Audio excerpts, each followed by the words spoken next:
And how's your health? How's that coming? How's kitten? Yeah, Have you found a donor? not quite yet. No, I mean, I think we're close, but not yet. But other than that, like I'm doing pretty good. Like I changed a lot of things. Shed some weight. Now like I take a ton of vitamins, like a ton of vitamins. Got to be, I don't know, probably like 20 or so all natural pills.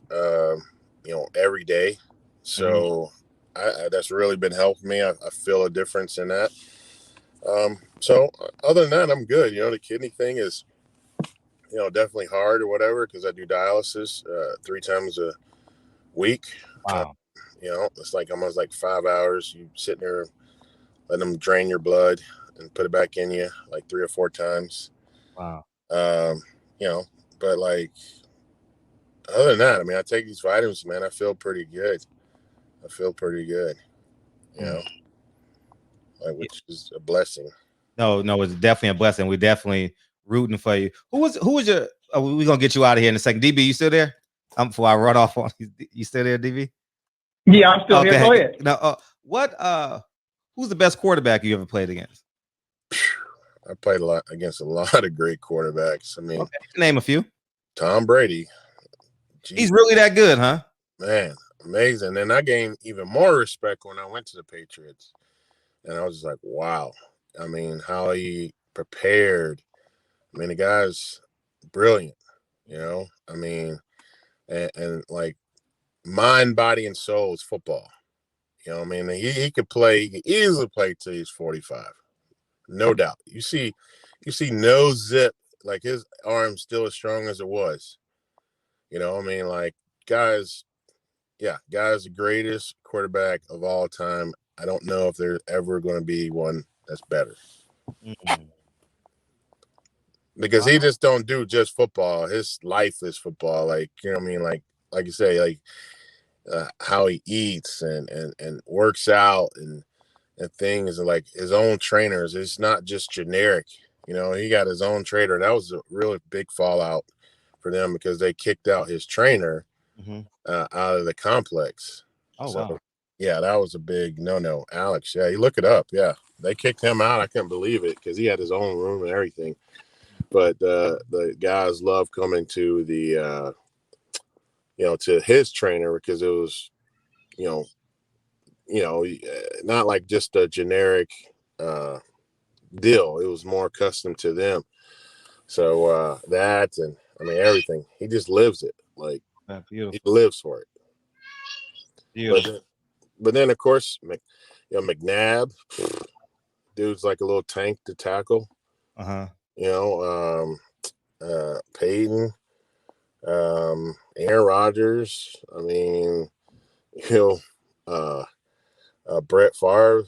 I mean, you got just a ton. I have Mm. played against all like a lot of starts. Wow. My last DB, you got a final question? Yep. Go ahead. I don't want to ask the same shit that he asked on every other interview. I want you to think about 6 people. I want you to 3 people that you want to say respect and big up to, and 3 people that you want to flip the bird and say fuck you. I don't even think the people know. I would say fuck you too because I don't associate with the motherfuckers, and I'll tell it like it is. I don't give a shit. But 3 people that helped me where I'm at. My mom, absolutely. We didn't get along all the time when I was a kid, or hardly at all. But she was strict and strong, and it made me stay on the straight and narrow. Then I would say my coach Brooks when I got to UT. Very kind of father like guy. Still text now and now, but kind of just coached me hard, but still loved on me. And then I would say Jim Washburn, who got me to know that them deep and dark emotions to come out and to put it on the field. Like he gets you to your 1000%. Like you want to tap in, tap that potential. Yeah, he gets you that because he'll take it outside of football. Not really with me. He loved me and I love him, and I still talk to him, hang out to this day. He lives here in Nashville. We hang out and stuff and shoot guns, but like he was that guy that could, get you going. And then if he couldn't get you going, it was like, oh, that's your unaspirable guy, or he just don't have it. He don't have that want to, that killer. Like he brings that fight out of you. Sure. Like he brings it. Like you watch. Like it drives me insane. But I watch NFL guys now, and the offensive lineman at the end of the play, the offensive lineman has his hand on you. You know what I mean? Like that. It's like attitude. Like just sitting there. Or if you like do this play or something, and then your next emotion is like your head's down, or you walk when your head's down. He be getting on you about that. He's no fucking pride, you motherfucker. Like you soft. Like that's like how he would go. And like, I mean, so it was an attitude like I carried, like it's take no shit. Like that was my attitude. And that was kind of what he would try to get everybody's attitude to be like, to go out and destroy teams. Like we had what you would say, I guess, less talent than a lot of D lines, but we destroyed people because we got all 100% out of us. Got it. You know what I mean? Like you never heard of Cal Vandenbosch till he came to the Titans. Yeah, good. I mean, how do you take a stand-up linebacker from back in the day? We're talking about like, back in the day, Javon Curse, and put him, first time he put his hand on the ground was when he came to Tennessee, when he became a Titan. Like, how do you get somebody like that? And this guy's the freak. I mean, what you know about, 3 Pro Bowls, all this, like all that stuff. So like he got like the best out of guys. So I appreciate him for like showing me like the other side, that killer side, to go out there and play. Mm-hmm. My final question: is there anything you would change, or is there anything you would add to your career? I would be more patient in my, what I do. I'd be more patient in my recruiting. I mean, that my free agent year, 2007 or 8, I don't know, 9 or whatever, 9. I would have been more patient, and I kind of wanted to be, but and I'm not blaming this on my agent, but he was like, dude, no, like this is a big deal. You should do this, do that, like just go there. It's like I would have done it like guys are doing now, where they're going to go visit teams and see everything, and like and make sure this is the right fit. Talk to coaches, go to other teams. See me, I didn't get to do that. Like heck, they woke me up with the Washington deal. You know what I mean? Like my agent, he called me and woke me up. I was asleep, and I told him, I was like, man, I said, 41 is like an ugly number. Let's make it like 45. It's kind of like a more even looking number, Like he was just like, what? You need to wake up. You need to wake up. I mean, this is what my agent telling me like I was getting signed with Washington. Like, it wasn't about money. Like he did all that stuff. And I'm like, is that a good deal? And he was like, yeah, it makes you the highest paid defense player ever.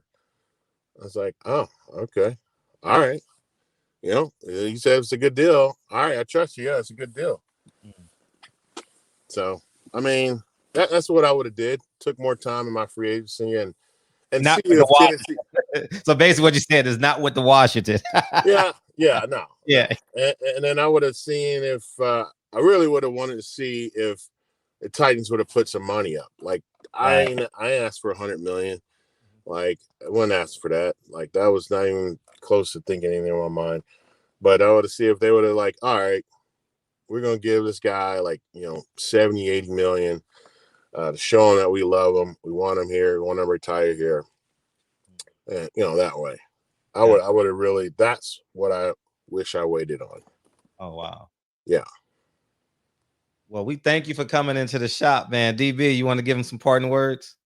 Yes, indeed. Yes, indeed. Happy Black History Month to you. Thanks for coming to spend some time with us in the barbershop. This is open forum. It's yours when you want it and need it. You got to express or voice something. Come back to the shop and remember, in a shop, you can talk about everything. Thanks. Yeah. Hey, you were born on Juneteenth. Speaking of Black History, man. Yep. Oh, June 17th. Yeah. Yeah. Pretty cool, man. June 19th. I wish I. Oh, June 19th. Yeah, sorry, June 9th. I'm sorry. Yeah, pretty close to it. Yeah, but man, appreciate you coming into the shop, man. And 17 is my favorite number. That's I got. But like anytime you guys want me on, man, I love to talk. Or if something ever comes up big. Yeah. Definitely. I appreciate it. Yeah, I'll tell Patty for sure, man. Yeah, that'd be cool. And how was the Patty experience? She's great, super nice, very consistent. Yeah, it's super because she's the best to ever do it, man. She's the best to ever do it, man. Yeah, she's nice, she's great, but she's after you too. Yeah. Patience though, she's patient. She called me, and we talked one time, and then I got a lot going on. Like I forget stuff, so it was just like the other day, she sent me a text like, "Hey, are you good with the show?" I'm like, "What show?" I was like, "I do a show." She was like, "Yeah, you agreed to." I'm like, "I did." So I was like, "Hey, fill me in. What are we talking about here?" And she's like, "Oh," I was like, "Oh, okay." It's like, "Yeah, I'm in." But no, she's great. Awesome. Yeah, she be on me as well, man. Totally appreciate you coming on, and we'll be glad to have you back. If anything breaks in terms of football and anything else, we'll definitely hit you up, man. And thank you for spending more than an hour. You know what I mean? So thank you. We truly appreciate you, man. And continued good health, man. I appreciate it, bro. Y'all take it easy. Appreciate you, big dog. All right. Yeah. DB. Yes, indeed. Yeah.